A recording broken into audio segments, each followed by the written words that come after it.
this is one of the mini series of the Views from a New Generation report that Stimsons have been collaborating with Embassy of Japan for the last 7 to 8 years.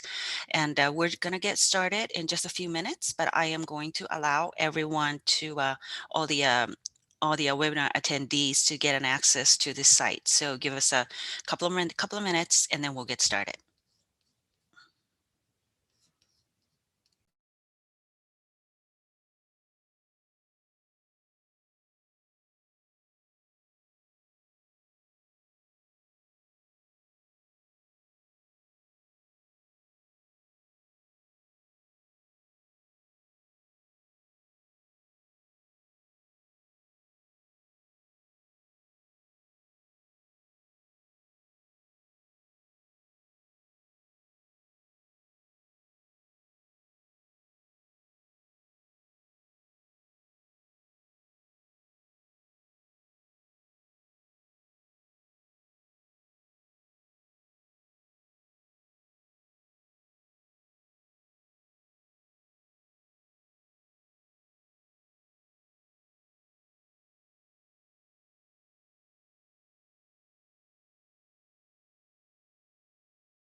Okay, I think people may be trickling in later, but since we only have an hour, I would like to get started.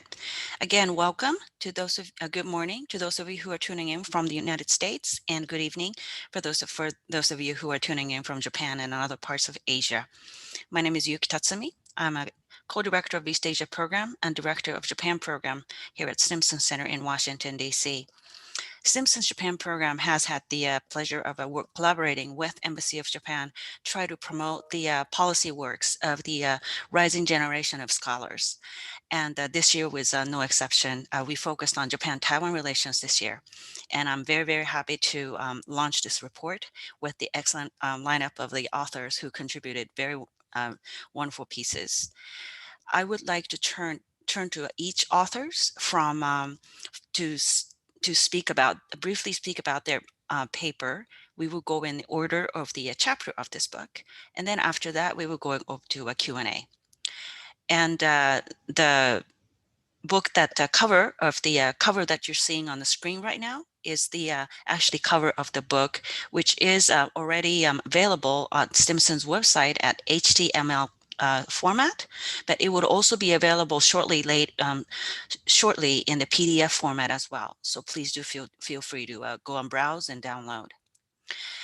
Then I think I would like to quickly introduce each of the authors and the topic of the policy paper that they work on. I would first start with Dr. Madoka Fukuda, who will talk about the overarching review of the history of Japan-Taiwan relations. And then I'll turn to Dr. Kayo Takuma, who will talk about the public health angle of the Japan-Taiwan. And then moving on to Mr. Takahisa Kawaguchi, who will talk about the disinformation and how Japan and Taiwan can cooperate and the disinformation campaign from the potential adversaries. And we will finish off with the Ms. Yuka Koshino, who will talk about the potential cooperation between Japan and Taiwan in the digital economy sphere. So without further ado, I will turn to Dr. Fukuda.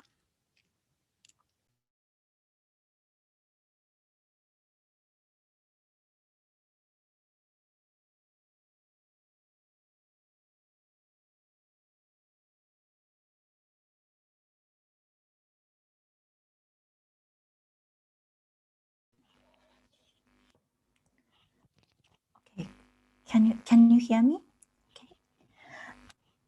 Okay. Thank you for inviting me to this program. I am Madoka Fukuda from Hosei University in Japan. Today, I'd like to share my views on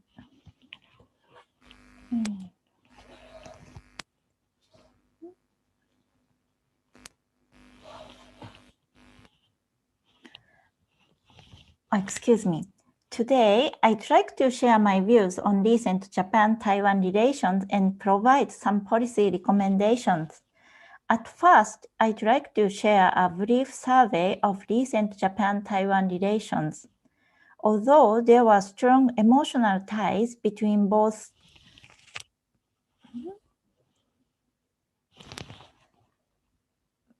people or political leaders, there were not many political breakthroughs between Japan and Taiwan. And this structure has basically not changed even though Japanese Prime Minister Suga has succeeded Abe. Why have Japan and Taiwan made no breakthroughs, especially since the latter half of 2017? I think it is useful to analyze it from three dimensions: international relations, interactions between Japanese and Taiwanese societies, and pressures from both domestic politics.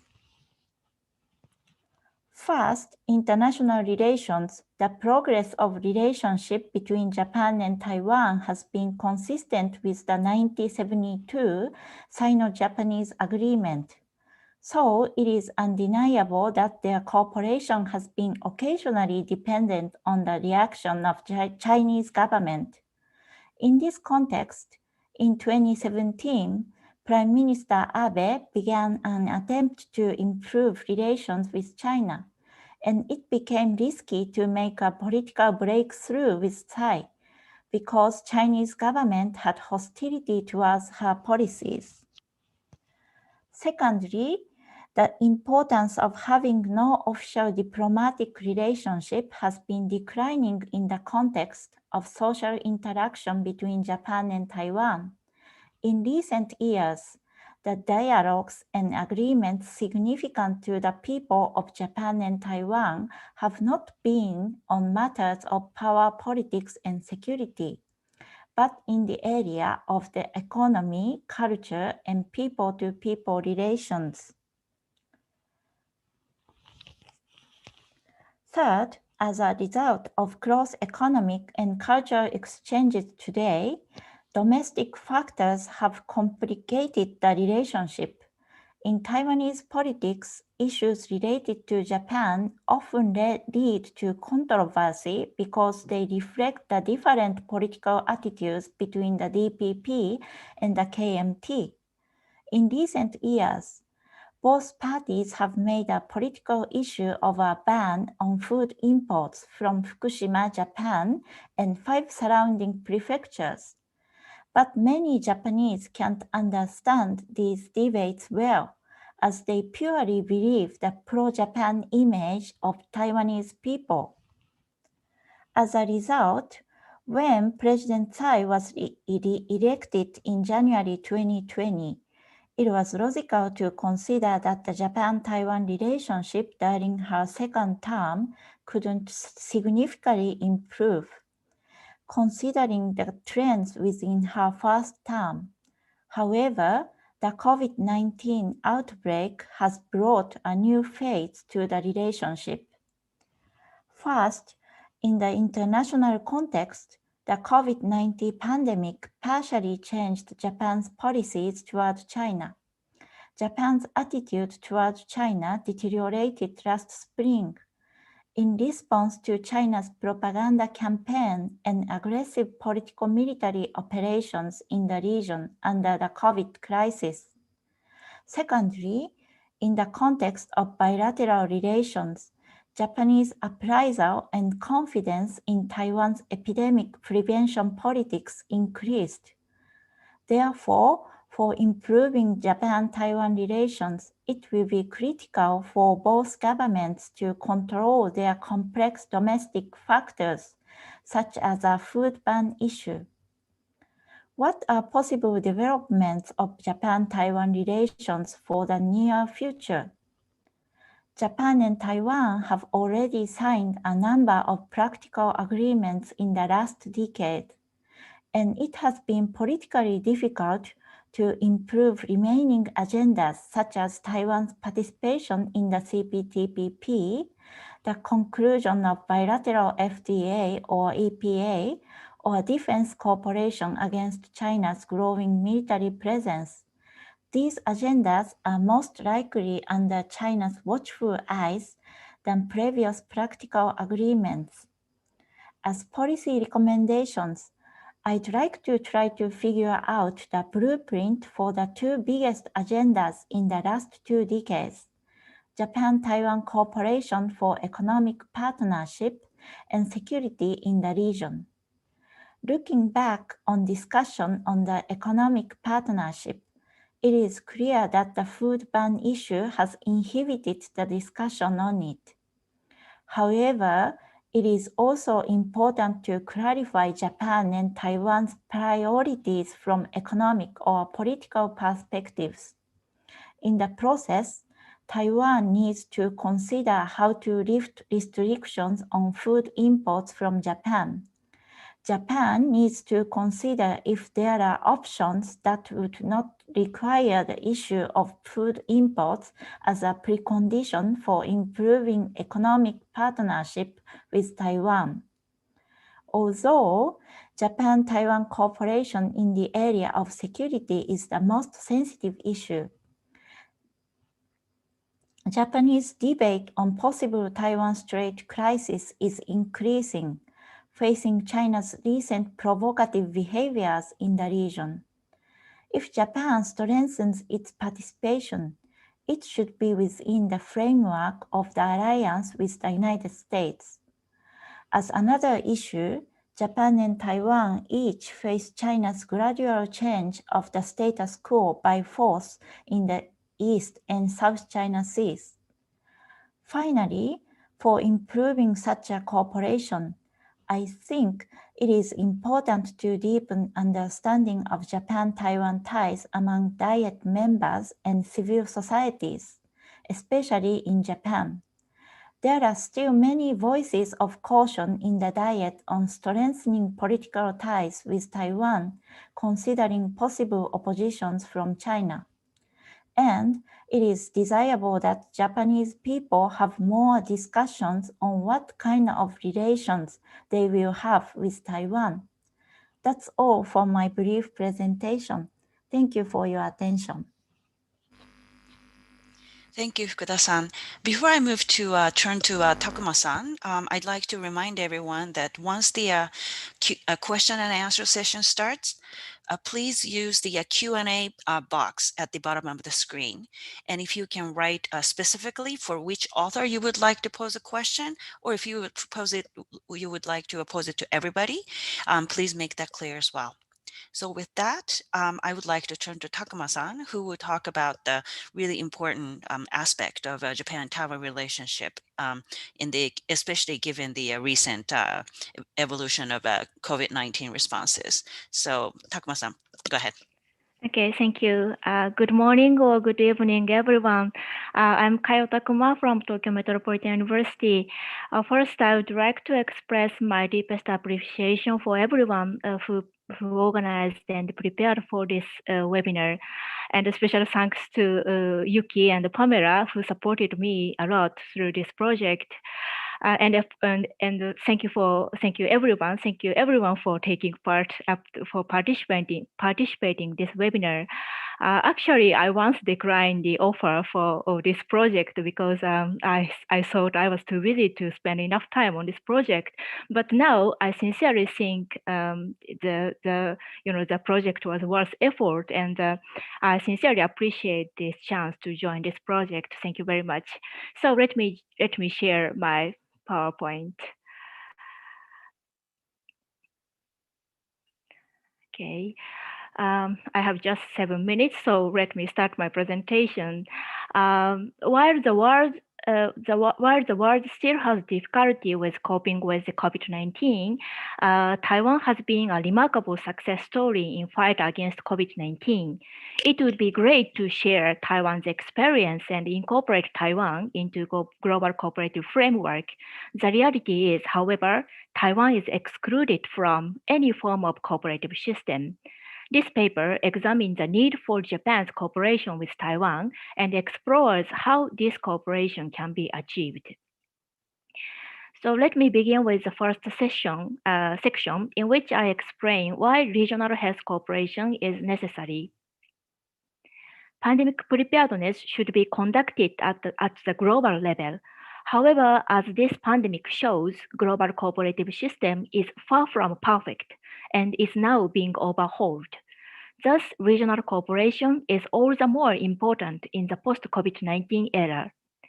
Indeed, the EU recently moved forward to establish the European Health Union. African Union also has developed its regional cooperation regarding supply of medical supplies or vaccines. Such a system would be useful as a regional cooperative system, as a regional cooperative system would benefit countries' preparedness. In addition, this system would reinforce the shortcomings of the global cooperative system. And that since I'm sorry.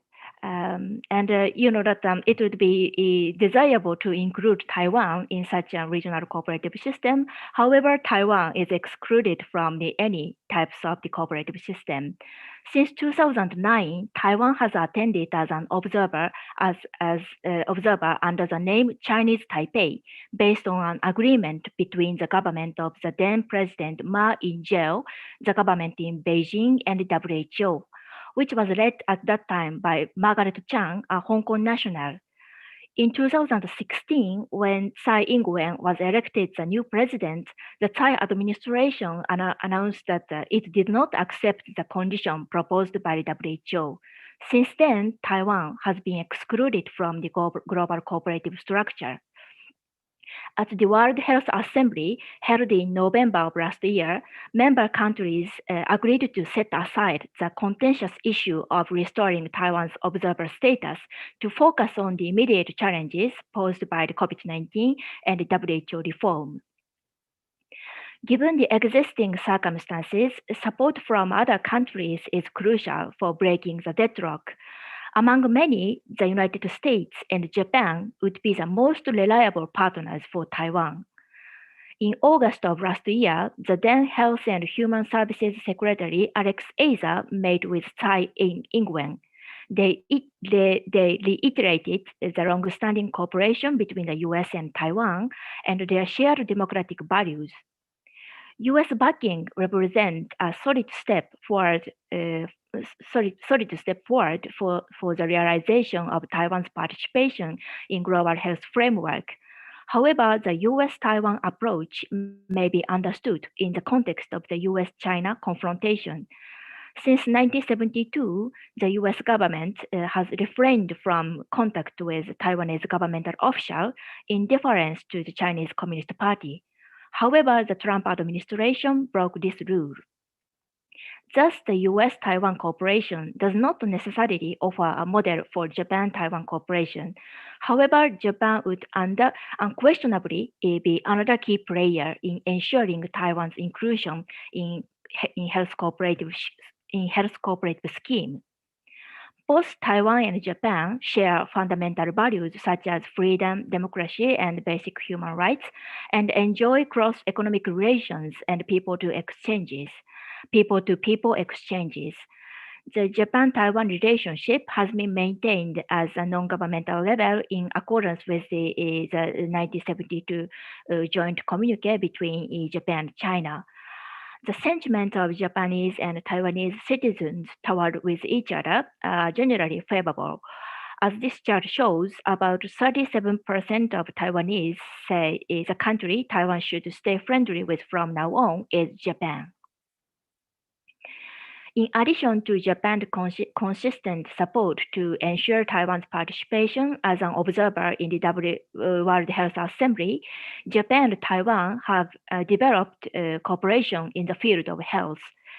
Japan's National Institute of Infectious Diseases has hosted Japan-Taiwan Symposium on infectious diseases every year since 2004.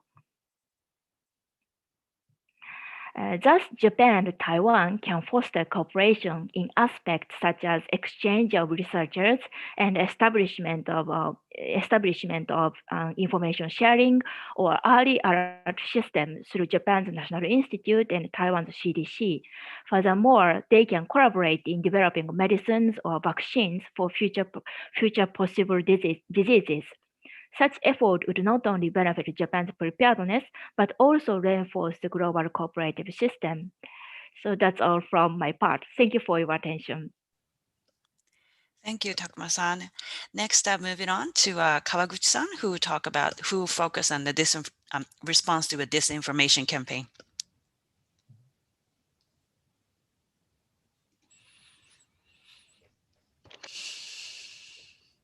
So can you see my PowerPoint? Okay.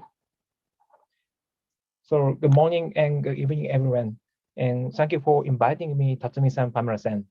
Once again, my name is Taka Kawaguchi for Tokyo Marine Risk Consulting. My chapter focuses on disinformation or unreliable information in digital space.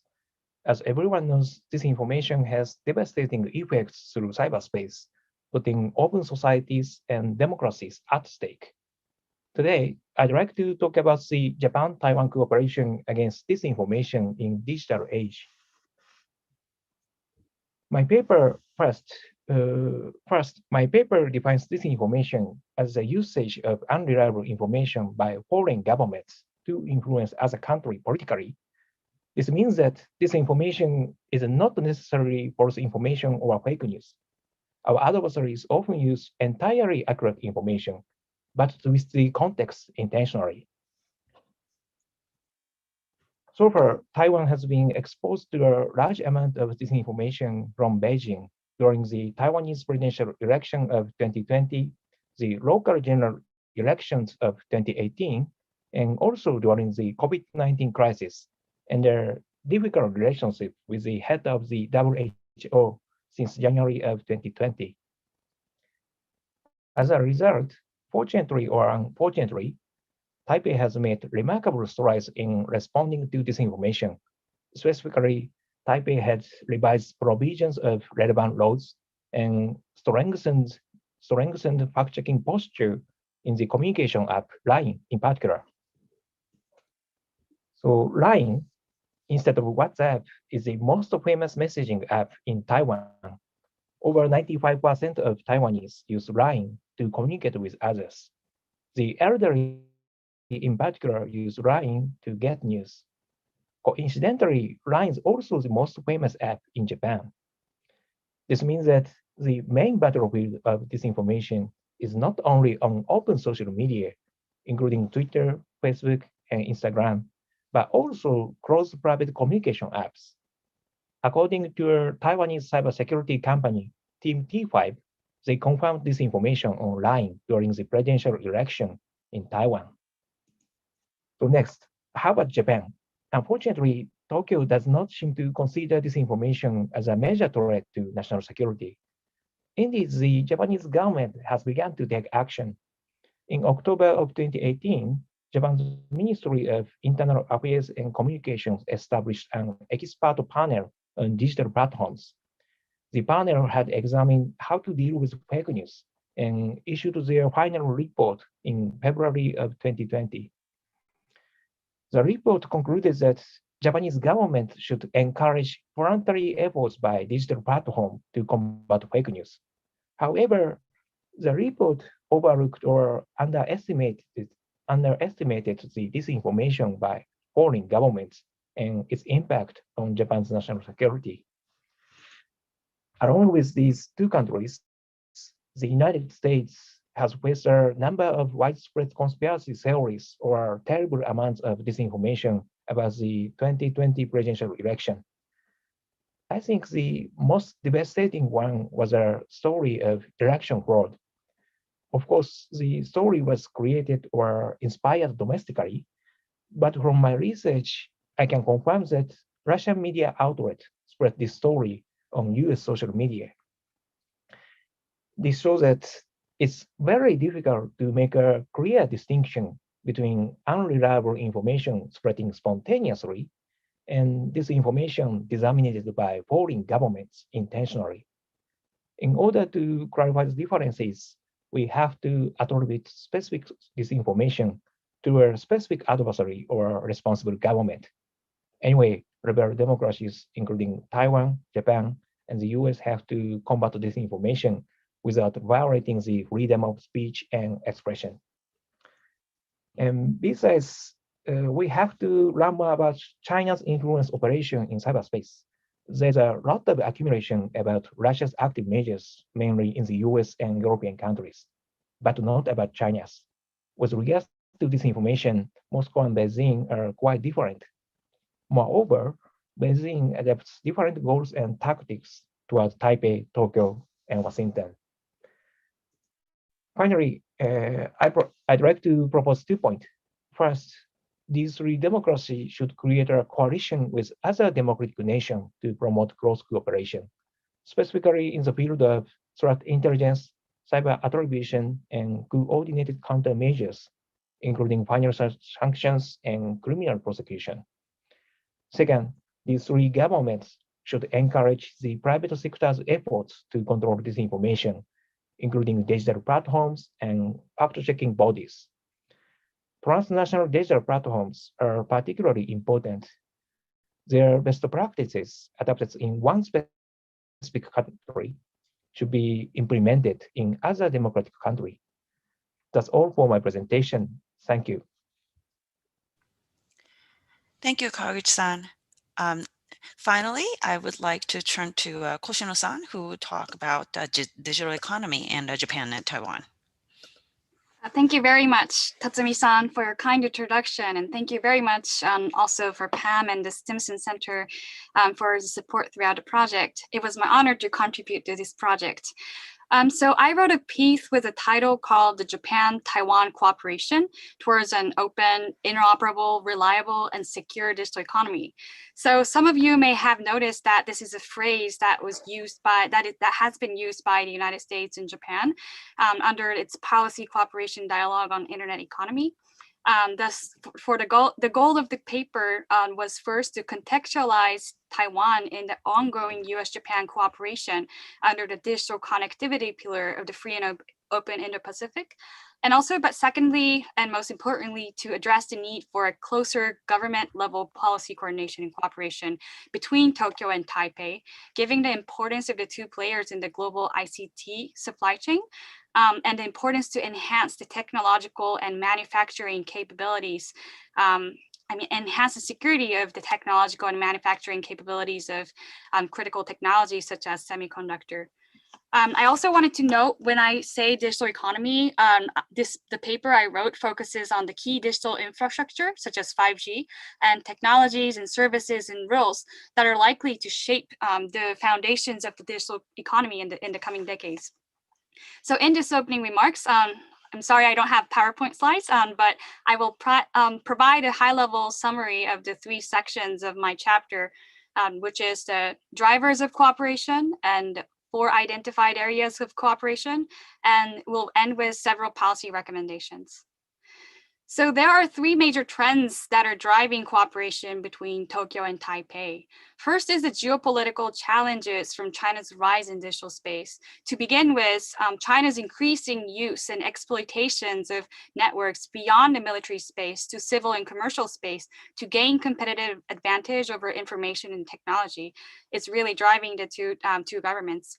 And also the rapid deployment and spread of Chinese network systems like 5G or e-commerce and surveillance systems under the state-led Digital Silk Road, which is the digital dimension of the Belt and Road Initiative, which it's undermining the security of the world's largest digital economy in the Indo-Pacific region, and also raising concerns about promoting data protectionism, along with the promotion of its digital infrastructure. And second is the economic security challenges that are driving the cooperation. And the economic security challenges are also increasing the roles of governments to enhance economic security, especially under the US-China strategic competition that has been intensifying, especially under the Xi Jinping and Trump era, and also the COVID-19 pandemic. So at the time I was writing the piece, the Trump administration was intensifying the so-called decoupling, the digital decoupling from China, through taking pretty much a unilateral policies to strengthen export controls, or adding Huawei to the Commerce Department's entity list, or launching the Clean Network initiatives to exclude Chinese vendors, oftentimes without the consultations of Tokyo or Taipei. And COVID-19 was also challenging the global supply chain of semiconductor productions.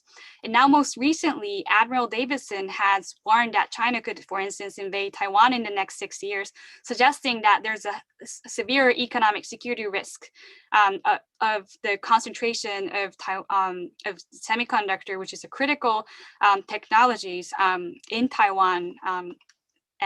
These are all driving the government-led responses. And quite an aggressive industrial policy, especially by the Western governments in Europe and United States, such as the massive subsidies to bring back and restore manufacturing capabilities of semiconductors. So these create context for government-led strategy, especially on the Japanese side, and need for cooperation beyond the industry levels.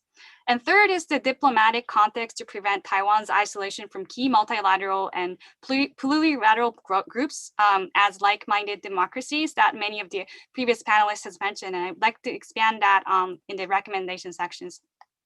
So against this backdrop, there were 4 major identified areas where Taipei and Tokyo had potential to step up cooperation in.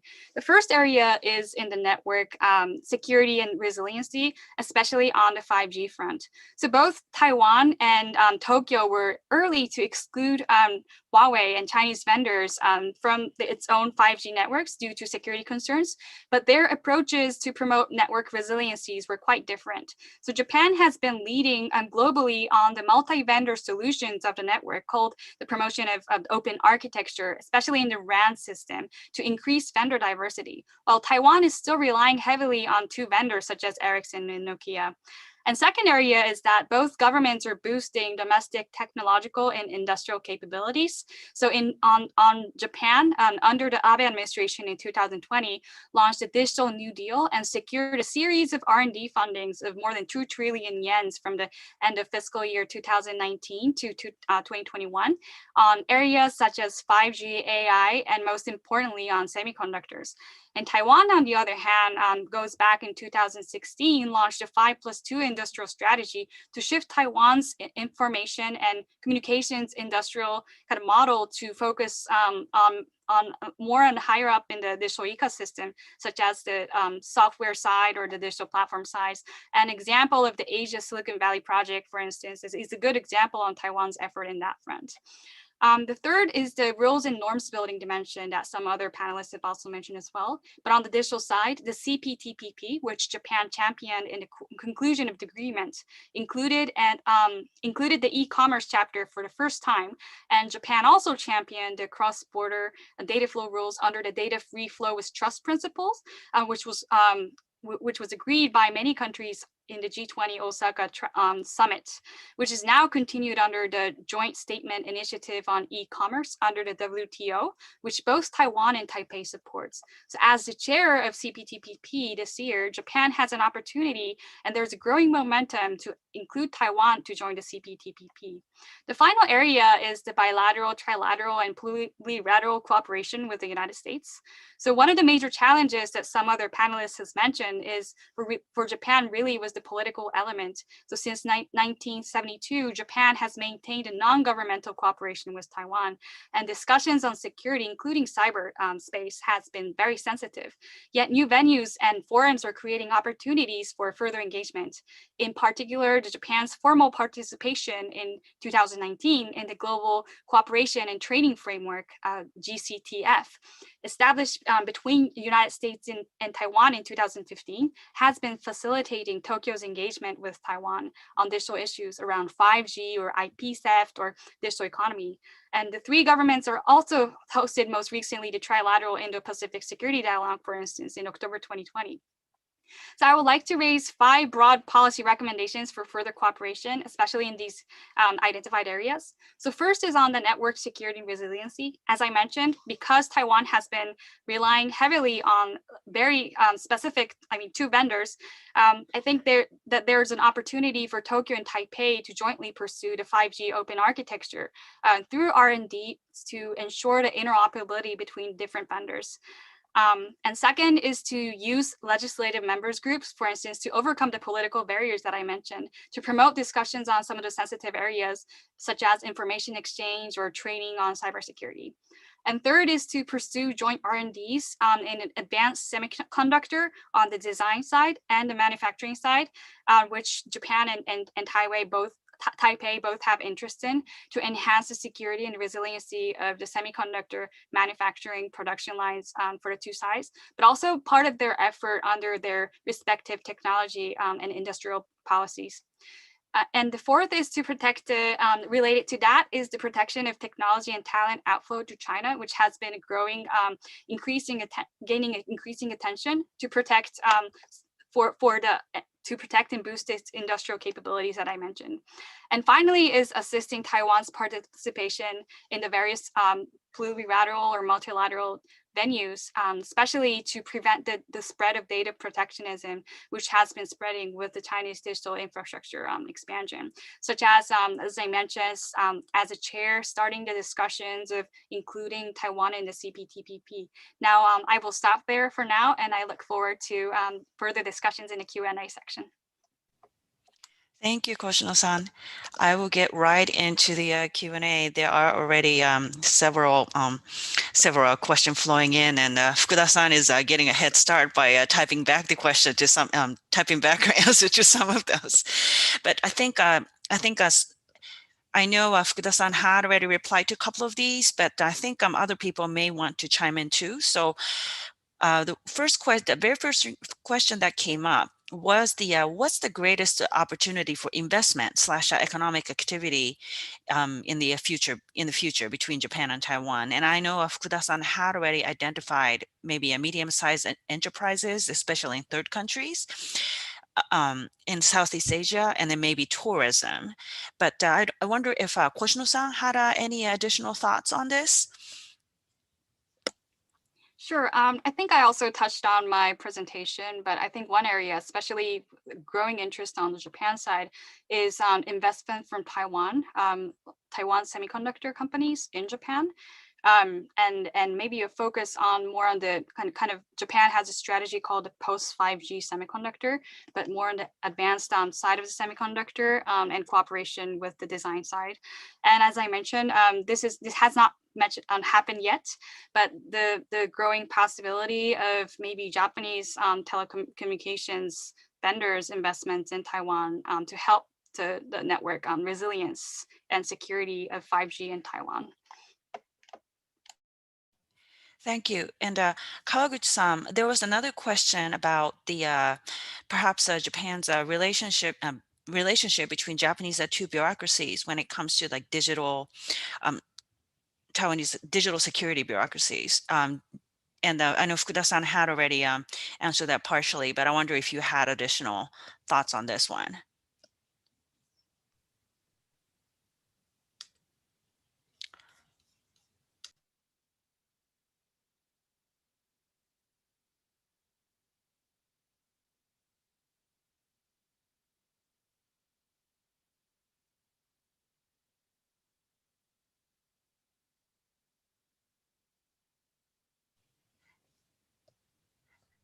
Kawaguchi-san, Kawaguchi-san, we cannot hear you for some reason. Very sorry. So thank you for asking.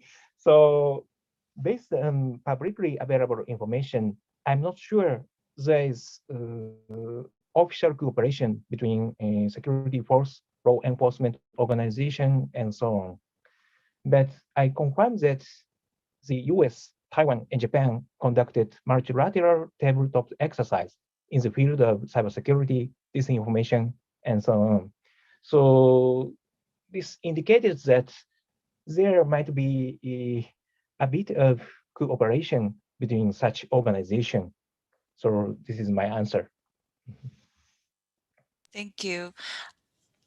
Takuma-san, there was one question coming in from actually my colleague at Stimson who's listening in, that how could the United States better engage with Japan and Taiwan to support Japan-Taiwan cooperation on the cross-border issues like global health?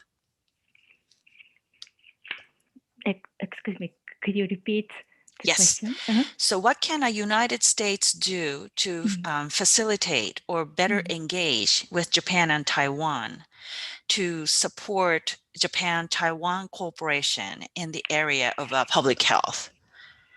Yes, you know that I think that the United States is some a special country for Taiwan. You know that especially in terms of security. So I think that you know that the United States is one of the most influential actor in the field of health. So I think that you know that the U.S. backing and U.S. support would be facilitate any kind of a relationship and activity. Thank you. Next one is a question, maybe Fukuda-san may be in the middle of answering this, but there was a question for Fukuda-san and Koshino-san on the update on the CPTPP, so the timetable and plan for engagement with Taiwan in this framework. And also, if either of you have any thoughts of prospect of a United States almost returning, so to speak, coming back into CTPPP. But then finally, if either of you have any thoughts on the roadmap or strategy for Taiwan's potential joining into CPTPP.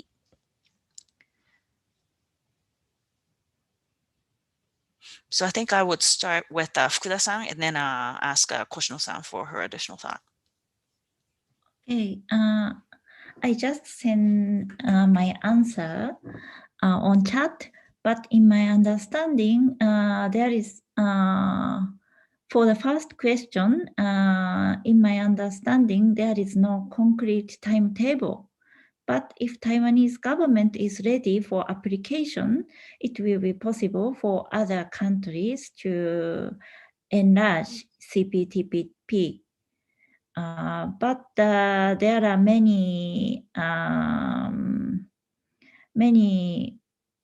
I think there are many problems to solve before application in Taiwan. And for the second question, I think it is the United States join in the CPTPP, and I personally think it would be difficult under the current situation, especially considering domestic situation in the United States. And for the third question about the roadmap or strategy for Taiwan's entry, I think it depends on Taiwanese government, but I personally think it is better for Taiwan to apply earlier than mainland China. Thank you. Thank you. Koshino-san, any additional thought? I don't have much to add to Fukuda sensei's comments, but I think I just wanted to emphasize the fact that, you know, this year Japan is chair and that there's opportunity for Japan. And I think Japan's representation in Taiwan has expressed interest on engaging with Taiwan on this issue. And also just on the second point that there's a kind of like a regional momentum to expand memberships. UK has applied for the membership, for instance. So there is already a discussions about expanding memberships. And I've seen that in the Australian Parliament, there's an inquiry, for instance, right now about the discussions of expanding and which countries that needs to be expanded. So this year, I just wanted to highlight that there's probably going to be increased discussions about you know, which member that these countries in CPP should expand, and probably Taiwan, because of the growing importance in the global kind of technology supply chain. I'm sure there will be more increased discussions about Taiwan's inclusion as well. Thank you. Next question. I think this is for anyone who would like to answer. So authors, you have to wave your hands or something if you want to take a first attack to it. Simple, but very difficult one to answer. What will Japan do if China invades Taiwan? Will we see a Japanese destroyer in Taiwan Strait? anyone who's brave enough to tackle that one.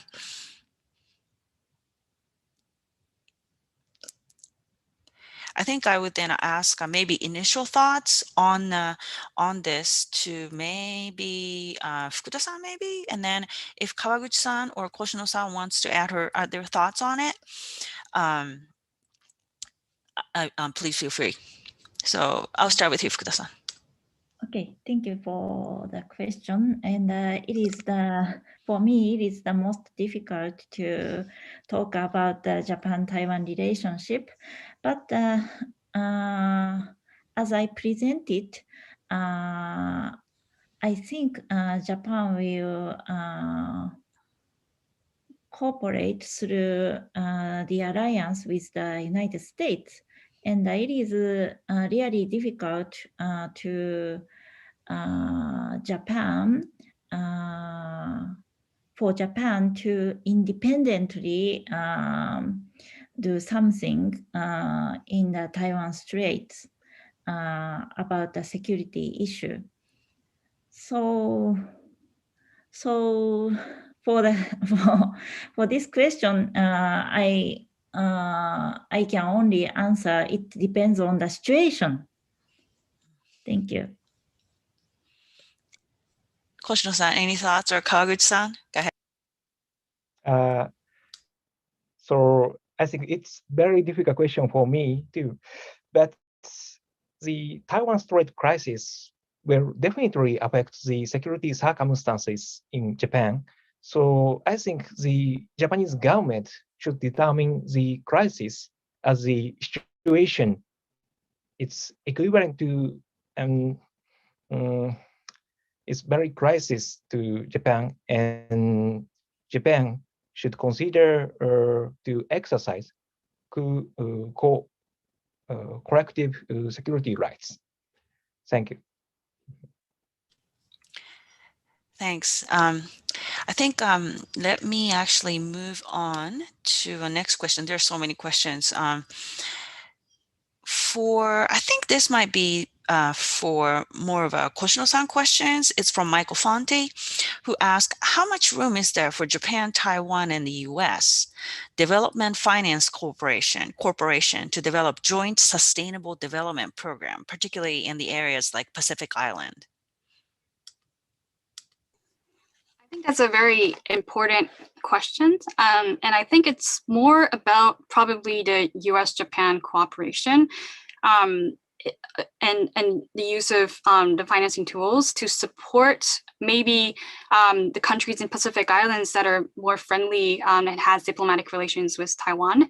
I saw an opportunity when there was a case, I actually included in my paper, but there was a financing by the US DFC, I think, on the undersea cables in Palau, and that really, and that is a sign that there's a way and there's a tool for US and Japan to indirectly support Taiwan from to prevent Taiwan from isolating to the like-minded countries. So I would say that not necessarily with the Japan, US, Taiwan financing cooperation, but the US and Japan has tools to support the countries that are that have relationships with Taiwan. I think I'll stop there. Thank you, Koshino-san. Takuma-san, there is one question for you. To the best of your knowledge, are there any projects or initiatives on cooperation of a vaccines, not just for COVID-19, but maybe other potential infectious diseases between Japan and Taiwan?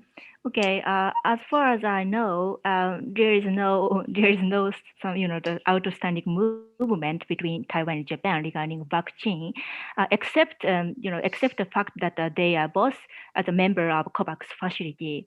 Actually, in Japan, the vaccine industry has not developed because of various problems, and Japan mainly depend on the depend on the foreign vaccines. So that there is no, as far as I know, there is no outstanding movement. Thank you. Next question is from is for Fukuda-san. This is from Andrew Oros from Washington College. Morning, Andrew. Would you please expand on your recommendation that the Japan expand security cooperation with Taiwan in the context of U.S.-Japan alliance? If you can be slightly more specific, what specific areas do you have in mind? And if Koshino-san or Kaguchi-san also like to add their thoughts on it, I'll welcome that after Fukuda-san. Maybe, as you know, now the defense and the exchange between Japan and Taiwan in the area of defense and security is very low key. Just the exchange of retired officials of self-defense force. So, but as I mentioned in my paper, I think it is really important to share the information about Chinese behavior and military forces in the East and South China Sea. So I think the first step should be such kinds of exchanges between, how to say, in the framework of the trilateral between Japan and United States and Taiwan. And then they can develop their exchanges and cooperation into more high level issues. Thank you. Kawaguchi-san, Koshino-san, anything you would like, any additional thoughts that you have on it? If not, I can move on to other questions. So this is probably more Fukuda-sensei's question again, but where was that? This is from Joe Ross. The Masahisa Sato, a member of the LDP, announced the creation of a Taiwan working group a few weeks ago. And does it reflect the growing sentiment, in your view, within the LDP to support Taiwan? How much does that matter compared to the cabinet level support, which you mentioned, has been a little bit more politically sensitive?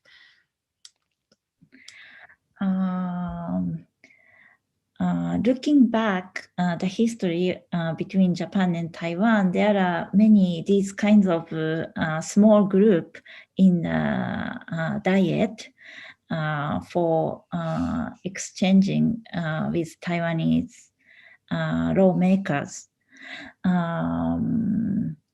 But the problem I mentioned in my paper is this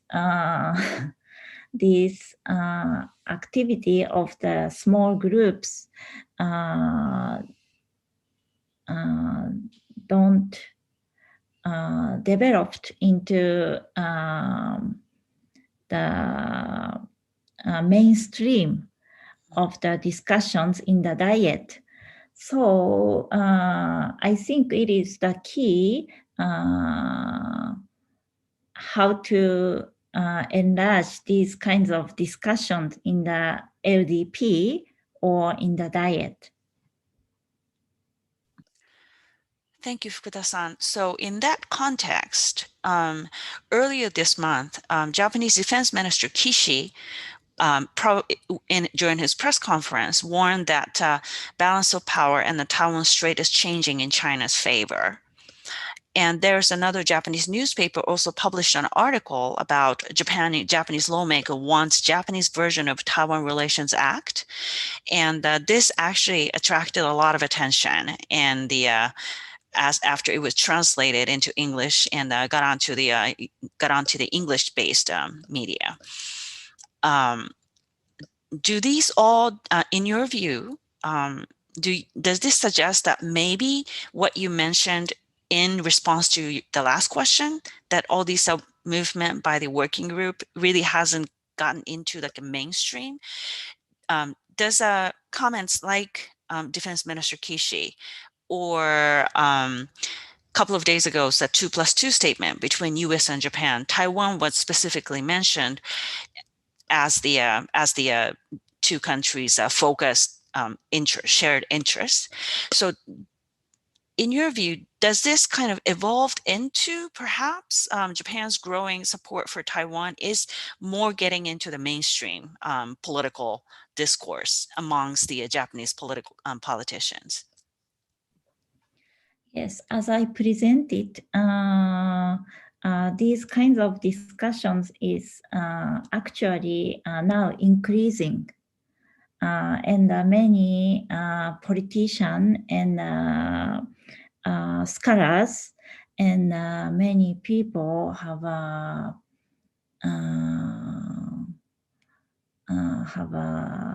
sense of how to say, have interested in the recent situation in the Taiwan Strait, and begin to think what to do against Chinese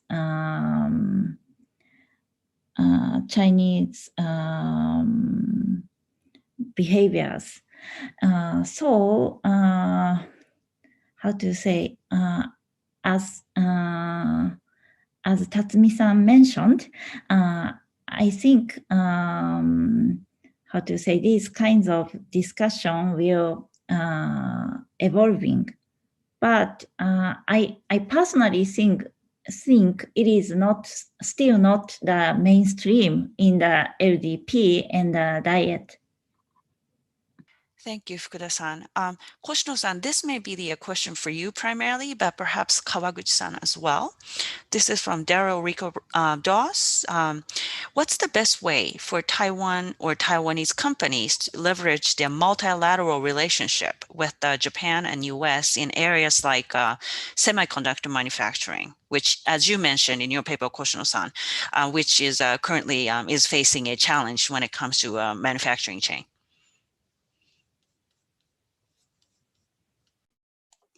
Right. I think that's an important question and probably a discussion that is still ongoing.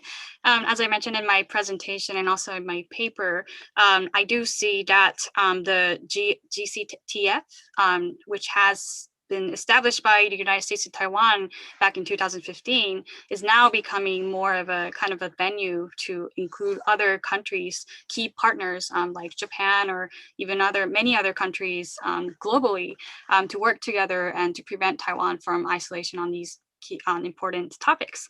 But I think there's also separately, more generally, probably an initiative led by the United States to think of a good groupings between the like-minded partners, including European countries like United Kingdom or EU, to think about how to think about supply chain resiliency, for instance, in semiconductor in general. And I think we haven't really there's a lot of different venues, like the Johnson administration in United Kingdom, for instance, initially last year proposed the idea of the democracy 10 countries, but there's a I think 12 grouping or something like that, but we haven't really set on any of these key venues.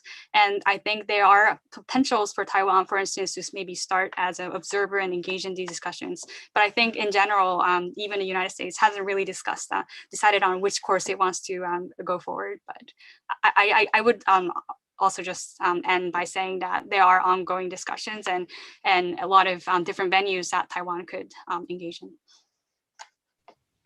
Thank you. So end of the hour is quickly approaching. So this will have to be the last question. And this is actually for everyone. So this is, I think you can probably speak from your own personal views. Is there any space for basically not just politicians or policymakers or bureaucracies, but is there, what can an ordinary Japanese citizens do to contribute to promote Japan-Taiwan relationship? What kind of area do you see that as has a potential? So I would start from in the reverse order of your papers order. So I would start with you, Koshino-san, and then Kawaguchi-san, Takuma-san, and then I will ask Fukuda-san to finish.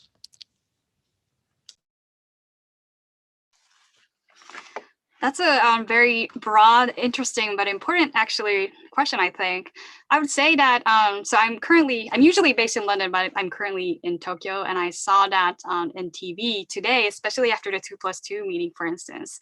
A lot of the major TV networks throughout the daytime were talking about, the mention of Taiwan. So I was quite encouraged that Taiwan has becoming increasingly important for even in the public space on discussions around how to engage Taiwan or how to think about security in Taiwan. So I think that itself is a really significant change probably over the past several years. But maybe on the ordinary, maybe in the students level, I would highly encourage maybe a students based exchanges to really understand each other. And I know that it's difficult because of COVID-19, but maybe because of COVID-19, it might be easy to really host virtual meetings and forums. So I really encourage that if there's any students watching this webinar. Thank you. Kawaguchi-san, dozo. Thank you for your interesting question. So, of course, I'm an ordinary Japanese. So my answer is that we should communicate each other on social media. So because Taiwan and Japan share a communication app, Line. Yeah, of course, Taiwanese Line and Japanese Line is different company, but we can share and communicate each other. So we should discuss what fake news is, what disinformation is on social media. So we should keep to discuss on social media. Thank you. Thank you, Kawaguchi-san. Takuma-san. Thank you. Yeah, you know that for this for experience this pandemic, even ordinary citizens realized even ordinary Japanese citizens were very impressed by the Taiwan's response to the COVID-19 and realized how important to that the cooperation with Taiwan is. So I think that there is a potential to foster some some cooperation in the field of health by exchange of researchers or research cooperation. Thank you. Thank you, Takuma-san. Fukuda-san, you have the last word. I mentioned this problem in my part, so if you're interested in, please read my paper. But I think it is really important for Japanese ordinary people to know about Taiwanese modern history and international status, and have more discussions about what kind of, especially political relationship, we should have with Taiwan. So I think as a as a scholar of Taiwan and China studies, for me, it is very important to explain about these kinds of things in plain language to students and ordinary people. Thank you. Thank you, Fukuda-san. And that concludes this seminar. Again, I would like to thank Embassy of Japan for the years of collaboration on this really important project. And I thank all the authors again for your wonderful policy papers. And then I think there was, if you can look at the chat box for a moment, there is a link to this actual report. So please feel free to browse. Right now, it's only available in HTML format, but the PDF version will be available very shortly. So, and if any of you would like a hard copy, please do contact my colleague Pam Kennedy, and she can make an arrangement to mail that out to you as well. So with that, thank you everyone for channeling in, and this concludes the seminar. Thank you very much.